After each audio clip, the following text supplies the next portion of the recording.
guys, na-prepared ko na guys yung bali na cut ko na yung mga ingredients, all ingredients. So na-prepared ko na siya. Ito yung mga mostly guys, vegetables tayo guys. Then konting yung pampalasa lang sa soup. Then chicken, ito yung chicken siya. And then ito yung pork. Bali dalawang meat. So ito yung Chinese cabbage. Then lahat ng mga ingredients andito na. Okay. Na-prepare na natin. So, start na tayo, guys. Ano? What the 500 water?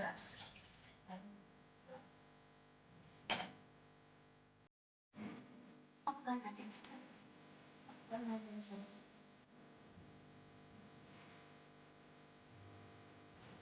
So, put the sheet on spoon.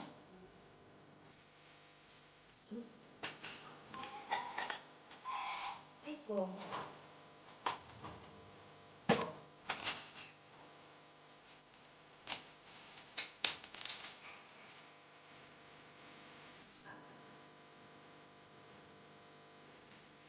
Oh.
So very helpful guys. Tatlo.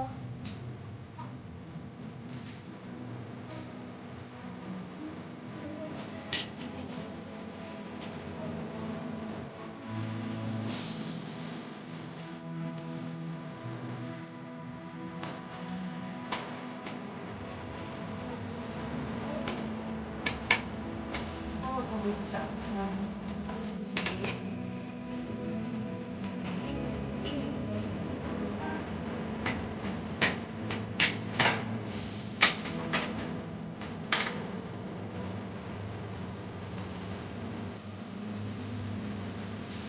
Very healthy. So,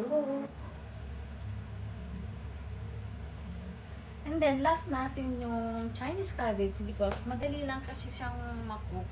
So, wait tayo ng mga 3 minutes. You see, guys? So, yummy! So, food of the last of Chinese cabbage. Kasi madali lang siyang maluto eh. Ayaw kasi yung overcook yung mga vegetable. Gusto ko mga half cook lang siya kasi nawawala yung pagka-healthy ng pag-overcook. Diba? Kayo guys, alam ko kayo din, hindi kayo nagkukok ng overcook kasi hindi masarap na pag overcook na yung ating vegetable. Ayan. So, put natin to. So, nalagay ko na lahat yung mga ingredients. So, wait tayo ng mga 1 minute.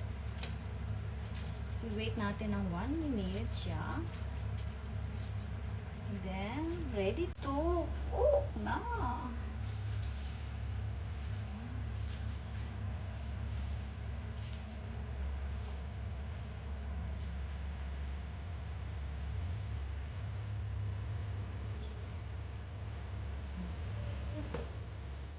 Tingnan natin kung okay yung lasa.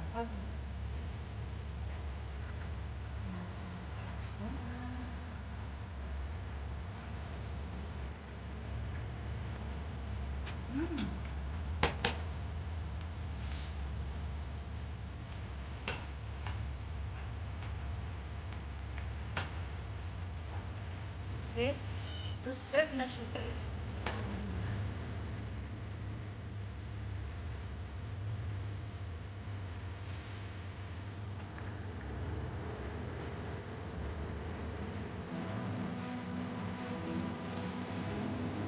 Then, ito kung ano to, sa Japanese style, hindi na to nilalagay sa serving plate.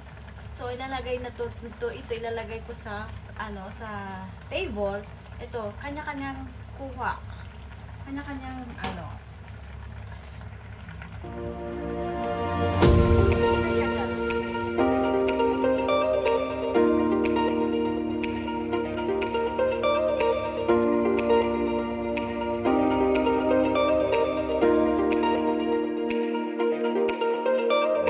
Okay guys, thank you so much guys for watching for my vlogs today. You hope to enjoy guys. And please subscribe to my channel and like and share.